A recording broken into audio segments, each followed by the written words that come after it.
Shalom, shalom, shalom. Bonjour par ici, bonjour ce matin. Bon dimanche à vous, j'espère que vous allez bien, que vous allez très très bien. Ce matin, on a un mode été dans notre cerveau, que des fleurs, les fleurs, Flora. Vous pouvez m'appeler Flora hein, désormais, parce que ce matin, c'est des fleurs, que des fleurs. Donc, vous pouvez désormais m'appeler Flora, chercheuse de Dieu Flora. Vous pouvez m'appeler comme ça va très bien, ça fait que j'ai l'été dans mon cerveau. Donc, je viens encore vers vous ce matin, parce qu'il y a une sœur qui m'a laissé un commentaire là, sur Matthieu 7, verset 1. Récé, ma sœur en Christ, je vais te répondre, mais avant ça, nous, pas prophète, Jamna, salam alaikum, Jamba Nuna, Jam Debo, Mouissare, Isoko, Yewa. Donc, j'ai dit que je ne parlais plus de notre père prophète, non, qui s'est marié. Mais je vois que ces fidèles ne comprennent pas qu'ils doivent aussi me laisser un peu respirer. Donc, pour Père Pro, on va lui montrer un produit ici, vu que de nature, il est noir de peau. Et que moi, j'ai constaté qu'il éclaircit ici devant mes yeux. Et je ne suis pas d'accord avec ça. Il va arrêter ça. Ou je vais sauf que parler de lui ici. Donc, Père Pro, j'ai pris la crème ici. Tu connais, non? Toi qui viens en Europe, là. Eau de rechasse, c'est écrit, hein? Je ne sais pas si tu arrives à lire, Père Pro. Pour ta peau noire, tu peux utiliser cette crème. Tu trouves ça dans toutes les parfumeries en Europe. C'est une quarantaine d'euros. Toi, tu es trop riche même, tu ne manques pas l'argent. Si ce n'est pas celle-là, tu vas chez Clarence. C'est toujours bon pour les peaux nature et c'est quand même des produits plus ou moins sains. Bref, on n'est pas là pour parler de la beauté du Père prophète. On est là pour aller vers Dieu. Donc, ma soeur qui m'a écrit là, pour Matthieu 7, verset 1. Vous connaîtrez la vérité et la vérité vous affranchira ou la vérité vous rendra libre. Chacun prend ça comme il veut. Pourquoi est-ce qu'on doit connaître la vérité et cette vérité va nous affranchir? Quand on a un peu de jugeote et qu'on réfléchit un tout petit peu, on comprendra que ça ne concerne pas que les choses de Dieu, même dans la vraie vie. Quand tu connais la vérité là te rend libre. D'accord? Connaître la vérité, ma soeur, qui m'a écrit là. Tu as juste mis ton verset, hein? Tu n'as même pas voulu parler. Connaître cette vérité veut dire quoi? Ça ne veut pas dire révise la Bible par cœur. Parce que tout le monde qui a le cerveau, pour réviser la Bible par cœur, c'est facile ou c'est difficile. Parce que moi, j'arrive même pas à faire ça. Ce n'est pas ça qui m'intéresse. Ce qui m'intéresse, c'est d'avoir des versets bibliques qui me permettent, moi, de faire mes combats spirituels. Et encore, ces versets bibliques, je les lis d'abord plusieurs fois. J'essaie de comprendre, avoir la compréhension de ce qu'on lit. C'est ça le plus important dans la Bible. Parce que si tu lis, tu ne cherches pas à comprendre, tu seras à côté de la plaque. C'est-à-dire, tu seras dans l'incompréhension. Et quand vous, les fidèles du prophète, vous vous comportez ainsi, on les reconnaîtra à leurs fruits. Vous voulez nous faire croire que le prophète vous donne des enseignements, il fait des prêches, mais vous ne comprenez rien au fait. Ou c'est lui qui vous fait mal les prêches. Forcément, c'est vous qui devez être la vitrine de votre prophète. C'est-à-dire, vous qui êtes de son église, quand vous venez dehors nous prêcher, nous parler quelque chose, il faut que ce soit quelque chose qui passe crème, que nous on comprend parfaitement. Mais j'ai l'impression que le prophète vous prêche. Il vous fait des enseignements, mais vous ne pichez que dalle. C'est-à-dire que vous ne comprenez rien en fait. Donc nous irons sur ton fameux verset et tout. Et moi, je n'ai pas pris trop de notes parce que je ne vais pas m'amuser à commencer à noter toute la Bible. Non, ça, ce n'est pas possible pour moi. Je prends la grande ligne, j'explique selon ma compréhension personnelle. D'accord? Et celui qui est intéressé, il peut aussi aller lire le verset. Et c'est à lui de comprendre. S'il comprend autrement que moi, il peut m'écrire en commentaire de quoi il s'agit. Donc, nous irons sur Matthieu, attendez, je vais approcher ça parce que mes yeux là aussi c'est un problème, je n'ai pas mes lunettes. Donc nous irons sur Matthieu 7. Il est écrit ici, ne jugez point, afin que vous ne soyez point jugés. C'est ce qui est écrit là, dans Matthieu 7, là, verset 1. Et quand moi j'ai encore fouiné, toujours là-bas dans Matthieu, ici là, il y a le verset 7, il y a le Matthieu, oh dis donc, je m'embrouille, il y a le Matthieu 7, verset 6, qui nous dit ceci, ne donnez point ce qui est sain aux chiens, et ne jetez pas vos perles devant les pourceaux. S'il y a des chiens et des pourceaux, ce qui est là, c'est que Dieu les a déjà jugés ainsi. D'accord?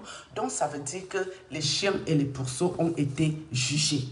Parce que je crois que la suite, si vous allez lire ce verset, il y a une suite que je n'ai pas notée, qui dit que quand tu donnes aux chiens là, attends, ne donnez point ce qui est sain au chien. Quand tu donnes ce qui est sain au chien, et puis le chien il te mord, je crois que c'était ça la suite. Vous irez chercher par vous-même parce que je ne peux pas noter tous les évangiles. Je vais devoir faire un bouquin qui va encore dépasser même la Bible en taille. Donc quand vous irez voir, ça veut dire que dans la Bible là, les pourceaux là et les chiens-ci ont déjà été jugés. Et venez pas me dire que parce que c'est les animaux, on doit les juger. C'est tous les êtres vivants qui sont là. Mais eux, là seulement, ils ont déjà été jugés. Et il y a aussi l'autre que j'ai écrit ici. Comment nous devons juger. Nous devons procéder pour juger nos frères et sœurs qui sont dans l'erreur, dans les assemblées de Dieu ou même dans la vraie vie. Moi, je mélange tout, parce qu'ici, ce n'est pas que l'école de Dieu, de la Bible, de Jésus. Non, c'est aussi l'école de la vie, la vraie vie. Parce que la Bible nous aide à vivre au quotidien dans nos vies, chaque jour. OK?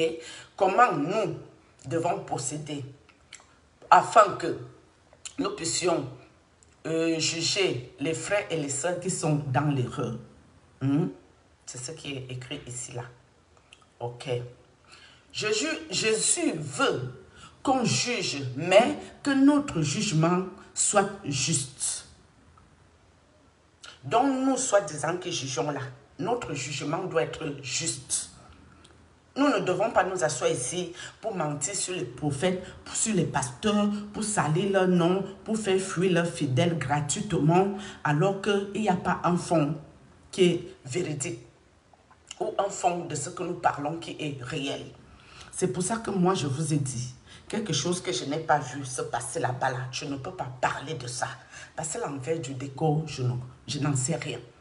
Donc, je ne me prononce pas. OK, voilà.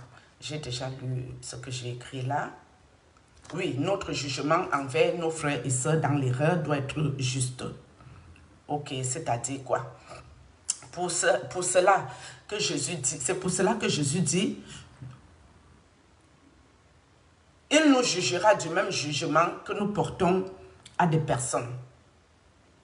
Donc ça veut dire quoi? Que si nous venons ici mentir sur des gens, Dieu va aussi nous juger sur notre mensonge que nous venons raconter ici avec les prophètes, les pasteurs, les serviteurs, servants de Dieu, le corps du Christ.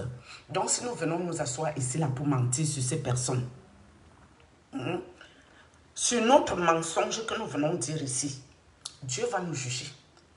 Pourquoi? Parce que nous sommes des menteurs.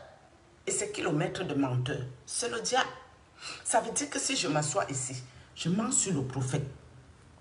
Je mens chez les papas pasteurs, les serviteurs de Dieu, là, le corps du Christ. Dieu va me juger sur moi, mon mensonge que je viens raconter ici, là.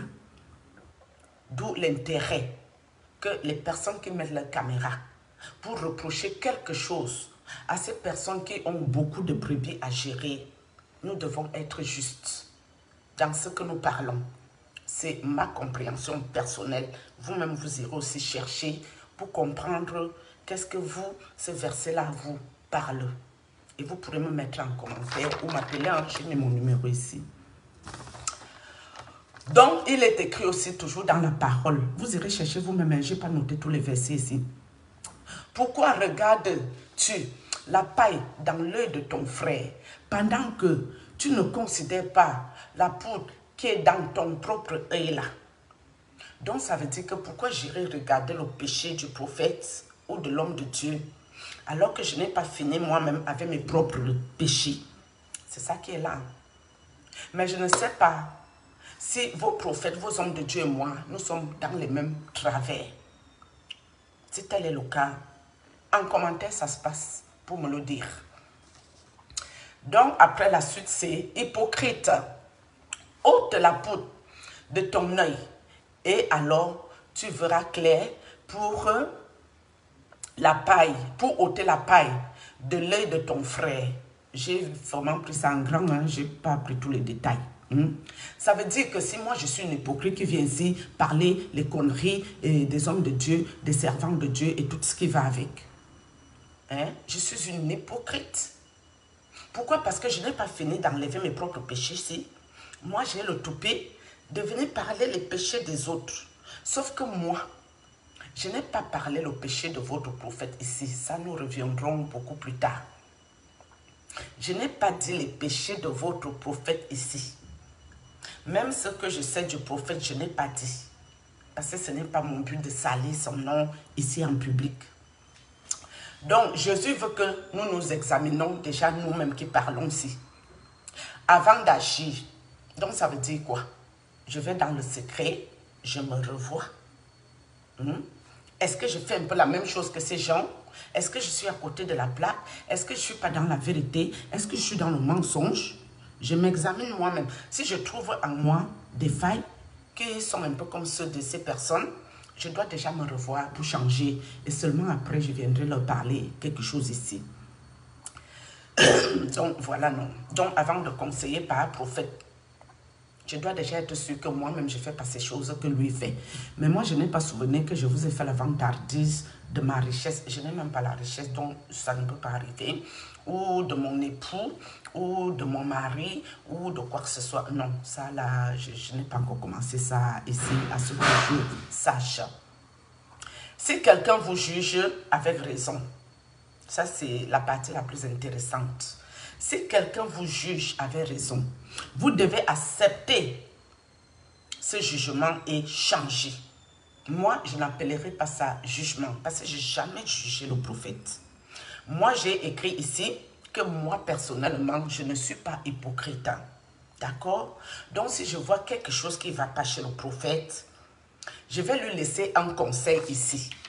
Je ne sais pas si vous confondez conseil et juger. Ce n'est pas pareil.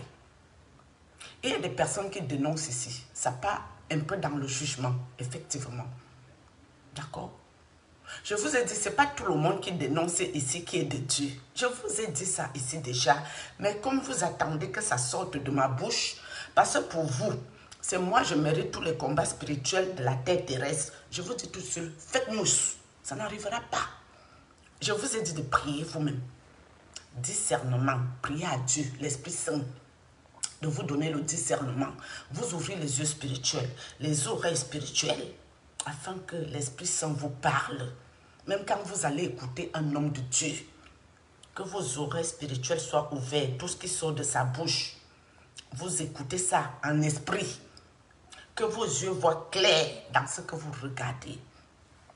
Parce qu'il y a des personnes qui disent que la foi vient de ce qu'on écoute ou de ce qu'on entend, c'est un peu pareil. C'est vrai. Pourquoi? Parce que tu peux écouter. Il y a des faux prophètes, des faux pasteurs ici, qui vous racontent les choses de la sorcellerie en pleine église. Comment ils sortent de leur corps, ils vont se tenir sur le chevet de l'huile des gens pour les délivrer. Ça, c'est pas normal. Pourquoi tu sors de ton corps, tu peux entrer dans la maison des fidèles alors qu'ils ne t'ont pas donné l'autorisation, même si c'est pour les délivrer, tu n'as pas le droit. Dans le monde spirituel, tu ne peux pas aller là-bas faire l'infraction dans la maison des gens. Tu n'as pas le droit. C'est le fidèle qui doit dire, ok, prophète, pasteur, j'ai besoin de délivrance. Et oui, même à ma maison, même tu peux venir me délivrer, il y a les choses ici qui ne vont pas. Là, tu peux aller entrer.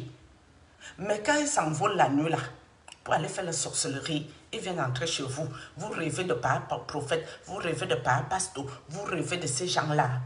Et puis, ils vous disent que, oh, je vais pour te faire ta délivrance. Que Dieu soit loué. Alléluia. Amen. Vous êtes d'accord avec ça, vous êtes tout content. Et il y a parce qu'ils ont beaucoup de noms dans les choses, il y a même les docteurs sur ça, et les généraux de Dieu, et les généraux de Dieu, et il y a tout, c'est mélangé, ces versets, waouh. Et il y a un docteur ici, que ses fidèles rêvaient de lui, il partait coucher avec elle, en esprit. Quand les fidèles venaient se plaindre que papa, je t'ai vu dans le rêve, tu venais coucher avec moi, il dit, Fulcan, ce n'est pas moi que tu as vu, c'est le démon de ta famille, en plus il t'insulte, il t'engueule. Alors que tu n'as pas quand même à voir ton prophète ou ton pasteur dans ton sommeil en train de venir coucher avec toi. Ce n'est pas normal. Ça, il vient te faire la sorcellerie. Il n'y a aucun mari-esprit qui vient pour te faire aucun bien. Le mari-esprit est là pour te détruire. Que ce soit ton pasteur, ton prophète. Si ça devient des gens qui couchent avec toi, il y a un problème. Prie à Dieu que ça s'arrête. Bon, je vais donner un petit conseil à Père Prophète encore ce matin. Père Prophète, je t'aime bien. Donc, je ne suis pas là pour te faire chier. Je te titille un peu, je rigole.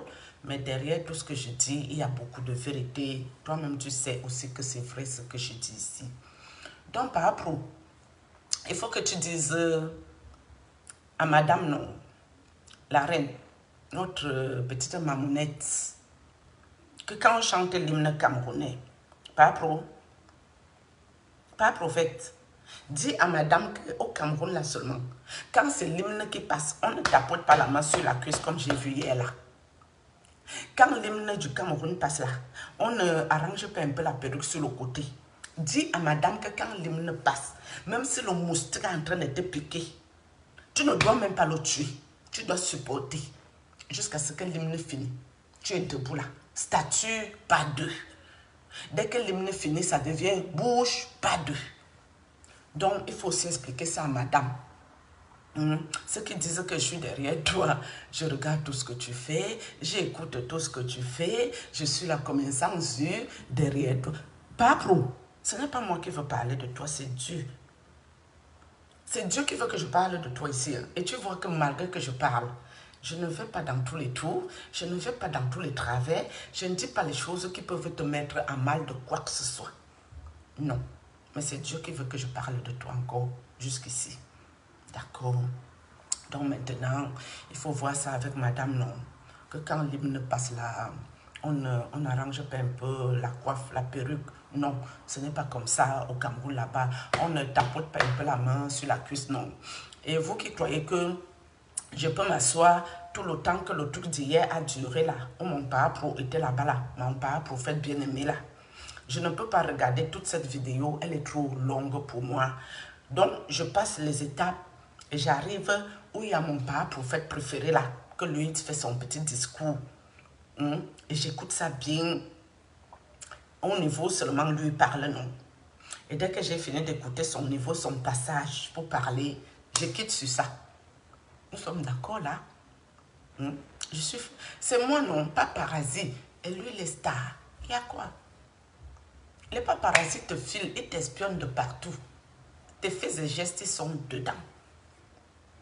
Lui, les stars, moi je suis paparazzi, closer, Paris Match, Cameroun Tribune, je relaye, je décortique, et puis rien ne fait. Il n'y a pas le mal à ça, non, pas pro.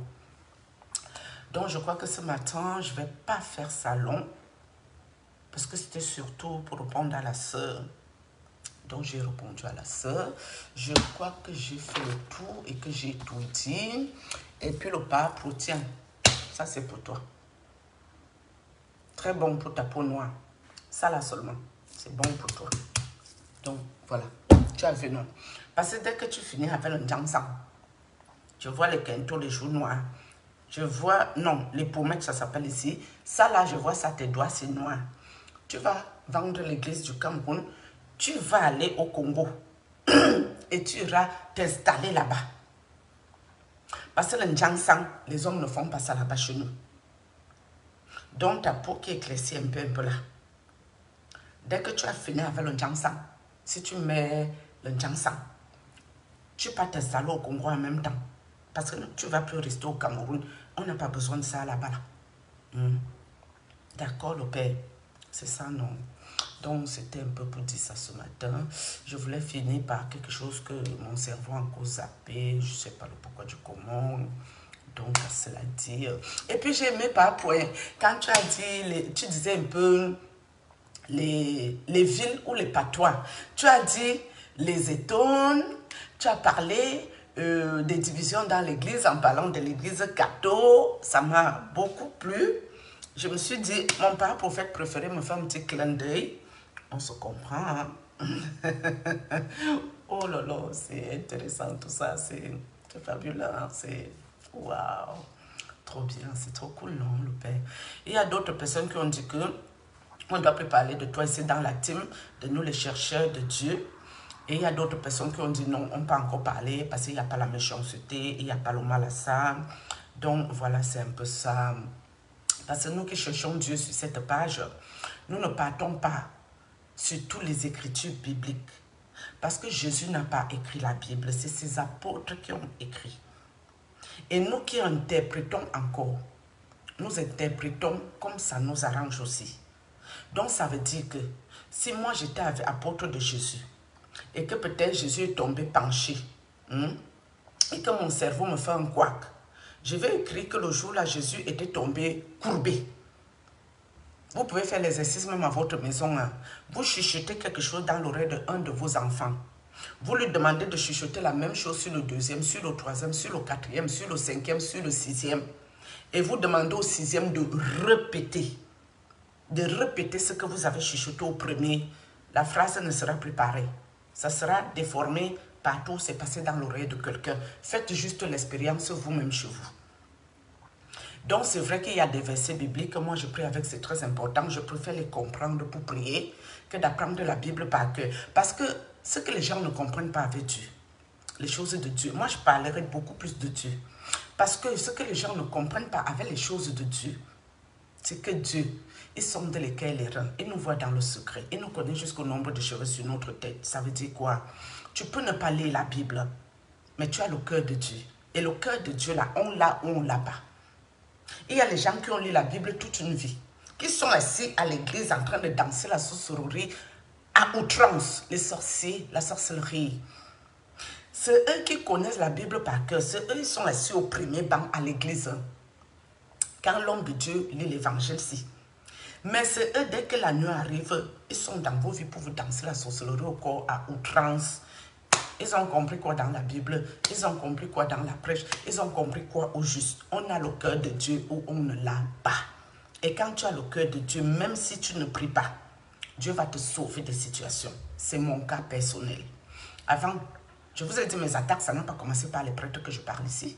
Mes attaques ont commencé depuis très longtemps où je ne priais pas. Parce que plus jeune, j'ai beaucoup fait les choses de Dieu. Mais après, j'ai tout arrêté. Je voulais aller vivre ma vie. Mais j'ai eu beaucoup d'attaques. Même mon don de vision ne s'est pas volatilisé parce que j'étais dans la bêtise, dans le monde. Non, quand Dieu te donne, il a donné. Ceux qui vont même chercher les pouvoirs au Nigeria, au Bénin, ou je ne sais dans quel pays, en Inde, ils font ça comment? Parce que quand tu as déjà un don de vision naturelle que Dieu t'a donné, tu souffres. Imagine, tu es ami avec quelqu'un, vous vous entendez bien. Quand tu dors la nuit, c'est cette personne qui vient t'attaquer. Alors que tu fais tout dans sa vie. Vous prenez ça comment au réveil? C'est difficile. Et c'est pour ça qu'il faut vraiment prier. Parce que quand tu pries, tu acceptes ces choses-là. Mais à l'époque, je ne priais pas. Quand je voyais ça, je pétais un câble. Je pétais les plombs sur la personne sauvagement. Mais malgré tous mes déboires, tous mes conneries que j'ai fait dans ma vie, Dieu m'a toujours sorti de tout. À cause de mon cœur. Parce que malgré que je ne priais pas, je ne pouvais pas voir quelqu'un en souffrance. J'allais toujours aider. C'est plus fort que moi d'aider. Et le pire, quand j'ai des jus tellement contentes, on dirait que j'ai fait un exploit qui me fait un bien fou, alors que c'est moi qui donne. Ça me fait une joie pas possible. Donc, on a le cœur de Dieu ou on l'a pas. C'est pour ça que vous verrez des gens, ils vont lire toute la Bible qu'ils veulent, mais ils ont tellement le mal en eux. Comme ceux qui viennent commenter ici pour m'insulter. Ils connaissent Dieu. Est-ce que Dieu avait dit que si moi je suis en perdition, ces gens-là, au lieu de me ramener sur le droit chemin, de me venir en aide, ils doivent m'insulter? Non. S'ils avaient Dieu, ils viendraient me conseiller, ils viendraient me donner quelque chose, un verset biblique, que j'apprenne aussi moi-même. Mais ils ne vont pas m'insulter. S'ils ont Dieu, ils ne peuvent pas. Donc, vous voyez qu'ils sont assis à l'église, ils font genre de défendre le prophète, mais eux-mêmes ils ne sont même pas encore dans Dieu. Ils n'ont même pas encore fait bas de Dieu. Il y a le boulot sur eux. Tous les versets bibliques, ils les arrangent pour chercher la sorcellerie. Ils viennent me déposer ça ici au calme. Que Dieu va me châtier. Waouh! D'accord? Donc, pour dire que les choses de Dieu là, c'est beaucoup plus compliqué que lire une Bible et apprendre la Bible par cœur. Apprenez à comprendre ce que les versets bibliques disent. La compréhension, c'est le plus important quand tu lis la Bible.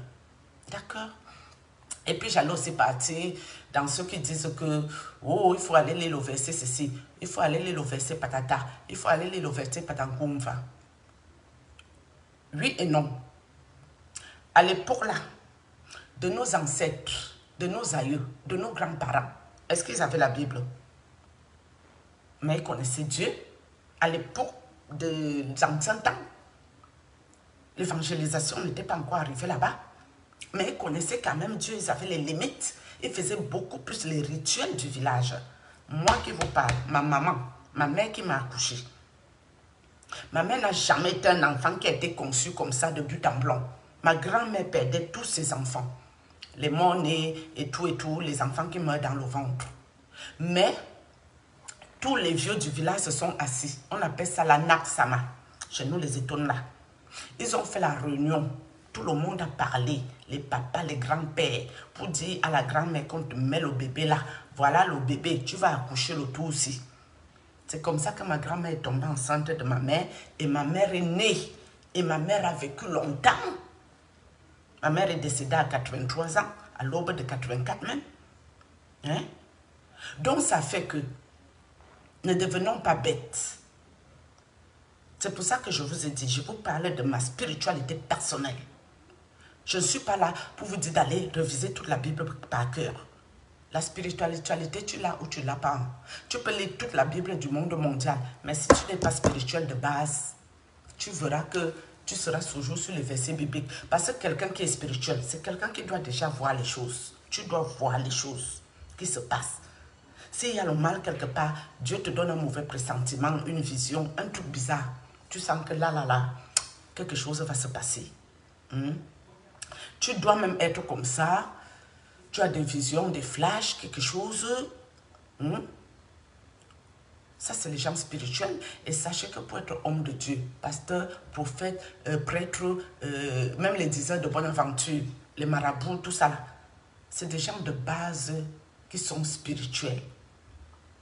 D'accord? Mais il y a la confusion de tout. Dès que tu dis que, si tu dis que les morts ne sont pas morts, on va te dire, va lire le verset par-ci, par-là. Alors que toi seul, tu sais ce que tu vis. Parce que moi-même, mon don là, j'ai voulu m'en débarrasser. Oh, quand le papa prêtre m'a délivré, j'étais sûre que, enfin, je vais pouvoir dormir à l'aise, je ne veux plus rien voir, tous ces trucs vont s'arrêter, qui me tourmentent, ces visions, qui me mettent mal à l'aise. Ma grande désillusion, non. Ça a fait semblant une semaine, hop, c'est revenu à la charge. Même ceux qui viennent ici pour brouiller mon don de vision, les sorciers ici. Des fois, ils brouillent, hein, tu ne vois plus rien. Ou tu vois les choses, mais quand tu te réveilles, tout est effacé. Même eux, ils n'arrivent pas à effacer ma vision. Ils n'arrivent pas. Ça peut durer une semaine leur affaire. Dès que j'entre sérieusement dans la prière, ça revient. Hein? Donc, pour vous dire que quand tu as ces choses-là, ceux qui vont me dire que va prier, c'est les esprits, tu ne vas plus voir quelque chose, c'est faux. Tu l'as ou tu ne l'as pas. Et quand tu l'as, tu pries. Tu ne pries. Très souvent, quand tu pries, c'est pire. Hein? C'est quand tu pries que tu vas voir les choses jusqu'à... Et je vous dis que moi qui vous parle là, quand il y a un problème, c'est moi-même qui prie. Que ce soit sur moi, sur mes enfants aussi. Dès qu'il y a problème, je prie par moi-même. Et l'enfant trouve guérison. Je vous ai dit ici que le prêtre a fait, mon enfant a eu le traumatisme musculaire. On a fait le kiné. Le kiné. Elle rentrait du kiné, elle avait toujours aussi mal. On lui a dit de faire la marche à pied. Rien, ça ne fonctionnait pas. C'est moi-même qui mettais l'huile d'onction. Je priais. Je priais sur mes mains, Et quand je partais pour masser mon enfant, les douleurs là s'arrêtaient. Aujourd'hui là, les douleurs là se sont arrêtées. quand je vous parle ici. Mais je ne veux plus parler de ces enfants, ils ont été trop attaqués. Donc quand on vous parle, c'est à vous de voir. Ceux qui m'ont dit que moi-même, je sais quel esprit m'anime. Non, c'est eux, ils connaissent l'esprit qui m'anime ici. Ils ont tout compris dans leur vie. Mais une chose est sûre, c'est moi, ma spiritualité, c'est qui me laisse encore debout. Et c'est pour ça que, c'est vrai qu'il y a un soeur qui m'a conseillé que non, il fallait que j'arrête les vidéos, que je me concentre un petit peu, trop dans la prière, parce que mes combats ne sont pas finis. Non, c'est en faisant ces vidéos que je me restaure encore plus, que je me sens beaucoup mieux. Le témoignage libère la délivrance. Le témoignage libère la guérison. D'accord? Sur cette note-là, on va couper, non?